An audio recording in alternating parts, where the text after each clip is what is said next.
Hello and welcome to this special program on the 40th anniversary of China's reform and opening up. I'm Li Xiaoning at CNC Beijing headquarters.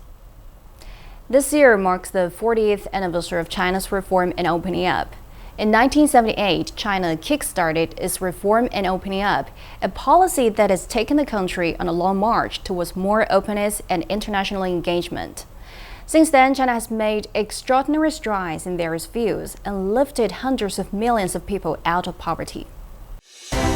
In a review of what's happened over the past 4 decades in China, some words that may come to mind are transformative, profound, and historic.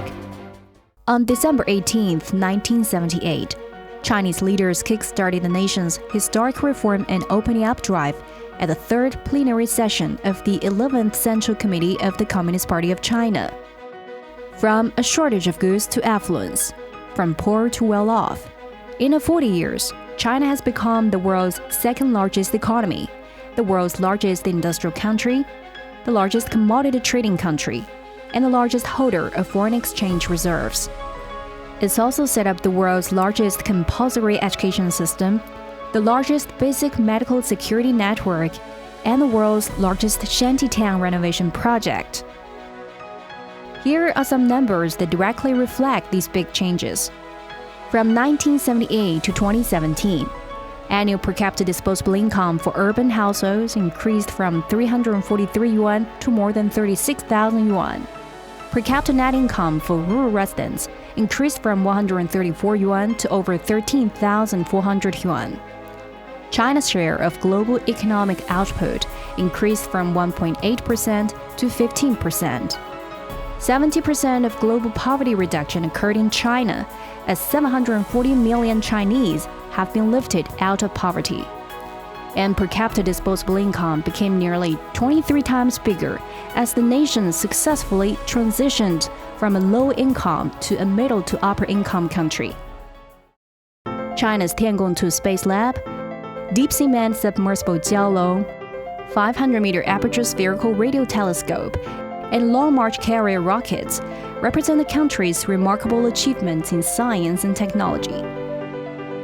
China's Belt and Road Initiative, proposed in 2013, has also grown into a platform for all to share opportunities and pursue common development. Over 140 countries and international organizations have signed BRI cooperation documents with China. In November, 3,600 companies from 172 countries, regions, and international organizations, as well as more than 400,000 buyers, attended the first China International Import Expo in Shanghai.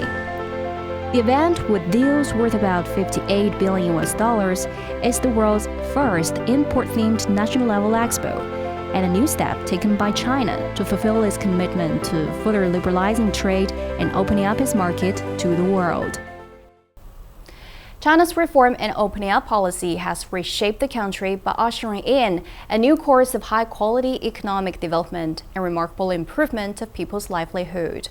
The policy has also led the nation to embrace the rest of the world with open arms, giving boosts to global growth and enormous opportunities to foreign businesses. And for more on this, now we turn to my colleague Xie E and our guest today in Washington studio. Hi there, Xiaoning. In 40 years, China went from one of the world's poorest countries to now the second largest economy. A miracle, as many people would like to call it, is still impacting today's world. Joining me here today in our Washington studio is Mr. Saruhan Hatipoglu, CEO of Berry. Welcome to our program, sir. Pleasure to be here. Since China opened itself to the rest of the world 4 decades ago, the country has lifted about 740 million people out of poverty, and it has also contributed a lot to the food security for the whole world.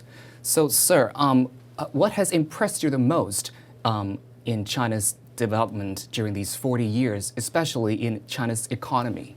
40 years ago versus now we have an economic power in the region as well as in the world, contributing to development through the Belt and Road Initiative. And that also is a very, very fast transformation if you look at the 4 decades. A lot of countries have tried it, either stalled or had to go back somehow. and then redo certain things. But the reason that I think China has accomplished what it has is because it has followed its own pace. It did not open dramatically fast, because in any country that's shifting from a specific economic model to another with a vast population will need to do this at its own pace. And I think that has contributed quite a bit to the economic numbers that we've seen over the years.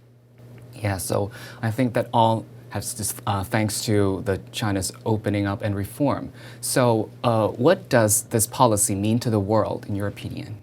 Well, I think it's a good example to the world, because the way that this has been accomplished with focus on market economic reforms, and China at that point has become a global power to be reckoned with.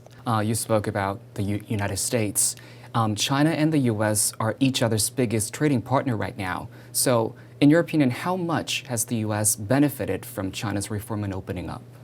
Well, they have, because if you look at the businesses that are in China now, the companies that are supplying a final product that are operating in China, if you look at the goods that the United States consumers are having here in this country, I'll give you an example. More than 80% of the toys that are bought in the United States are coming from China. So there are other, of course, economic relations between the two countries that are very, very tight. You have mentioned the bilateral ties has gone through some ups and downs during these 40 years. So what do you think are the lessons that we can learn from the fluctuation of the ties? I think it's in any relationship, we need to understand the other side. So as long as the United States understands that China has now become a real power, that certain things need to be shared between two sides. Any other suggestion for the two countries to get along better in the future? The two countries' economies are tightly linked. Supply chains are tightly linked. And the only way to resolve a problem and make sure that both economies grow at a steady pace or sustained pace is through cooperation. So last but not least, let's focusing back on China. And could you paint a picture for us of what China will look like 40 years on from now? I'm expecting a more prosperous China. I'm expecting more supply chains created in China, not at the low manufacturing that we've seen 40 years ago. As a matter of fact, higher end of manufacturing. We're talking about artificial intelligence, we're talking about robotics, we're talking about genetic engineering. These are the measures that the government is taking now. These are the investments that the government is making now. So as long as the global economic relations remain tight, 40 years from today, we are going to be looking at a very different China with a huge focus on high-end manufacturing and all the things that we've discussed, from artificial intelligence to robotics. Yeah, I think we all expect a more prosperous China. Thank you for your time, sir. Pleasure to be here. Thank you. And that is it for me in Washington. Back to you, Xiaoning, in Beijing. Thank you, Xie. Indeed, as China engages more internationally, more benefits from China's reform and opening up will spill over to more countries and regions around the world. Donc notre devoir, c'est d'expliquer que nous avons tout intérêt à ce que cette ouverture se poursuive, à ce que ce développement des échanges se perpétue. There are many, many areas where China represents huge opportunity for foreign companies, and the market is vast, and there's plenty of opportunity for foreign companies if they can come with the right products or the right technology. It's doing all of this without interfering in the internal affairs of any other nation. And as a result, Chinese policy is being welcomed by many countries, especially developing nations, which did not have a voice in the past. We need to have countries like China who take a global view, who are investing in other countries' future as well as their own future, and I mean for the future of China as well as the future of other countries, and to make sure that these investments are inclusive and environmentally sustainable. And then I think this will be a big benefit for humanity around the world. China has now become a number 2 budget contributor to the United Nations, with many peacekeeping forces, peacekeepers now working all around the world. And with this AIIB, and with Belt and Road Initiative, and there are many tools you have announced. These will be good means and tools and frameworks with which you can do much, much more. This is a natural expectation from international community. With a down-to-earth approach, the courageous policies, and the open and inclusive attitude, China has shown its determination to deepen its reform and opening up efforts against the ties of protectionism.